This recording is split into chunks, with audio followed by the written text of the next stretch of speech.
বেশিরভাগ ক্ষেত্রেই সবার একটা বড় প্রশ্ন আমার প্রতি, আমি এত বাইরের খাবার খাই কেন?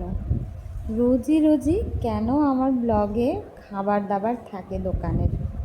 তো তার পেছনের একটা বড় কারণ কিন্তু আমাদের বাড়ির লোক।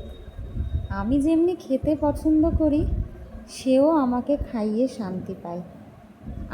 আমার করিমপুরের এই দোকানের পার্টিকুলার কিছু খাবার খুব পছন্দের, তো সেই কারণে মাঝে মাঝেই সে কিন্তু সুন্দর করে প্যাক করে এই খাবারগুলো সেই করিমপুর থেকে নিয়ে আসে আমার জন্য।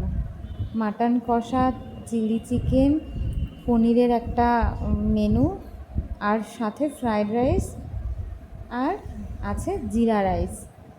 এই খাবারগুলো এসছে এবং এটা ফার্স্ট টাইম নয়, মাঝে মধ্যেই আমার বাড়িতে আসে। আমি যেমন খাই তেমনি আমাকে খাওয়ায় সে।